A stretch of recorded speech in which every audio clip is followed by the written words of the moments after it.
दोस्तों, सल्जूकों के अरूज की इस नई एपिसोड में आप सब दोस्तों को खुशामदीद कहते हैं। दोस्तों, आपने हमारी पिछली एपिसोड में देखा कि फातमी हुसूसी सिपाहियों का सरबराह मंसूर हाजी के साथ एक मुआहिदा करता है, जिसके मुताबिक अब वो दाइये आला को हाजी की घात में फंसाने के लिए एक पैगाम भेजेगा। और दोस्तों, हमारी आज की इस किस्त की शुरुआत सल्जूक महल से होती है, जहाँ सुल्तान मलिक शाह बड़े परेशान होते हैं और इसी दौरान हाजब कमच अपने सुल्तान के पास आते हैं और कहते हैं, मेरे सुल्तान, शालमजार से खबर आई है, शालमजार में हमारा लोहा पहुंच गया है और वो इन्हें गोदामों में रख रहे हैं। सुल्तान कहते हैं, ये तो अच्छी खबर है कमच, लेकिन लोहे की अच्छी तरह से हिफाजत करना, इन्हें कुछ नहीं होना चाहिए। बीजिंग, काहिरा, कुस्तुनतुनिया, रोम, इन जगहों पर हमारे तमाम जासूसों की तरफ पैगाम भेजो कि अगर इस्फहान में धमाकाहेज मवाद फटता है तो वो दुश्मनों को दिखा दें कि हम इन्हें आराम से नहीं बैठने देंगे।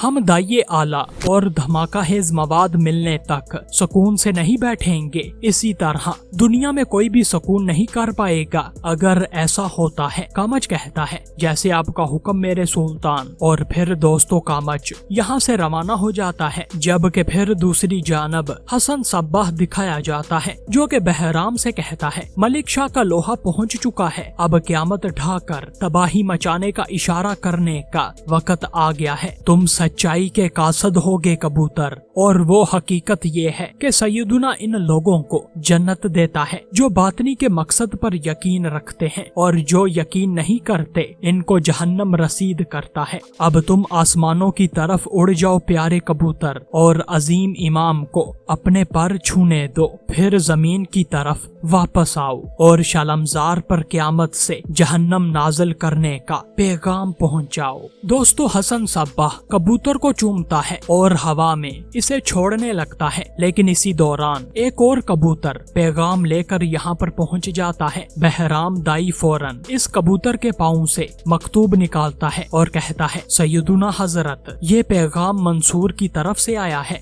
सब्बाह अपने हाथ में मौजूद कबूतर को फौरन बहराम को थमा देता है और मंसूर की खबर पढ़ता है। हसन सब्बाह फिर कहता है, इन्हें मालूम हो गया है कि हमने अपने साबिक दाइये आला को मार दिया है और अपना तंजीमी निजाम तब्दील कर लिया है। वो गुस्से में लग रहा है। मंसूर मुझसे बात करना चाहता है। जैसे ही हमने कार्रवाई करने के बारे में सोचा है तो ये हो गया है। ये अच्छी बात नहीं है बहराम। जब हम फातमियों के आने से पहले शालमजार को फतह करने का सोच रहे थे तो फातमियों ने बिल्कुल ऐन वक्त पर कार्रवाई कर दी है। ऐसा लग रहा है जैसे कोई हमारे साथ ऐसा खेल खेल रहा है जिसकी हमें तवक्का नहीं है। बहराम कहता है, तो फिर सैयदुना हजरत, आप इनसे मिलने ही मत जाएं। हसन सब्बाह कहता है, जब तक हम इस मामले के बारे में पता नहीं लगा लेते तब तक हम शालमजार तबाह नहीं कर सकते, इसीलिए हम अब इनसे मिलने जाएंगे। मैं वहां जाकर ही पता लगवा सकता हूं कि ये जाल है या नहीं। चूंकि भेड़ियों का खाना तैयार है तो हम देखेंगे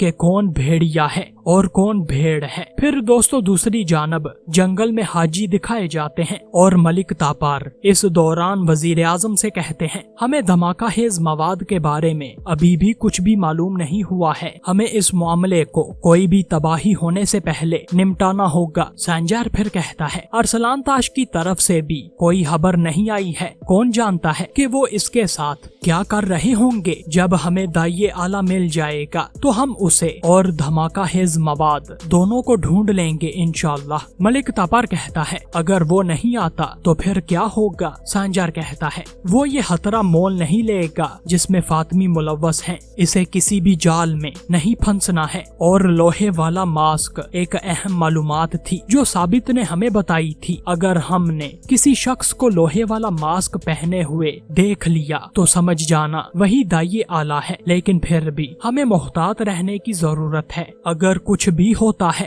तो भी घात वाली जगह को मत छोड़ना हाजी। वज़ीर आज़म निज़ामुल मुल्क फिर कहते हैं हम मंसूर के आदमियों पर एतमाद नहीं कर सकते, इसीलिए तुम इनके साथ रहोगे सांजार, और हम मलिक हजरत के साथ घात लगाकर इंतजार करेंगे, और जब दाई आला आएगा तो हम इन पर हमला करके इसे गिरफ्तार कर लेंगे। हाजी फिर मंसूर को इशारा करते हैं और घात लगाने के लिए रवाना हो जाते हैं। जबकि फिर दोस्तों दूसरी जानब महल में तूरना खातून दिखाई जाती हैं, जो कि एल्चिन खातून और गैवहर खातून से कहती हैं मैंने हर जरूरी जांच पड़ताल कर ली है, ये जहर किसी माहिर जादूगरनी का बनाया हुआ है। गैवहर खातून ये सुनकर चौंक जाती हैं और कहती हैं हमारे तमाम शक्को शुबहात ठीक निकले हैं। फिर दोस्तों तूरना खातून जहर की डबिया एल्चिन खातून को देती हैं और कहती हैं अब आप क्या करेंगी? गैवहर खातून कहती हैं अभी के लिए ये हम तीनों के माबैन एक राज ही रहेगा। अगर तैरकन खातून को इस बारे में पता लग गया तो वो तमाम सबूतों को खत्म कर देंगी। जबकि एल्चिन खातून जहर की डिबिया को देखकर कहती हैं सिर्फ निजामुल मुल्क ही पता लगवा सकता है कि ये किस जादूगरनी ने तैयार किया है, और जादूगरनी ढूंढने के बाद हम अपने सुल्तान को ये साबित कर देंगे कि गद्दार कौन है। दोस्तों ये सुनकर गैवहर खातून मुस्कुराती हैं। जबकि फिर दूसरी जानब मंसूर दिखाया जाता है जो कि सांजार से कहता है अब तक इन्हें आ जाना चाहिए था। इस दौरान सांजार आई दोगदो और सिपाही बालाबन भी फातिमी सिपाहियों की सफ में खड़े होते हैं। जबकि मंसूर हैरानगी से कहता है कहीं इन्हें पता तो नहीं चल गया कि ये एक जाल है। लेकिन इतने में दोस्तों घोड़ों की आवाज सुनाई देती है और दाई आला नकाब पहने हुए अपने सिपाहियों के हमरा यही मुलाकात की जगह पर पहुंच जाता है। जबकि दोस्तों साबित का बताया हुआ दाई आला का हुलिया देखकर सांजार चौकंदा हो जाता है और कहता है यही दाई आला है। जबकि फिर बातनी काफिला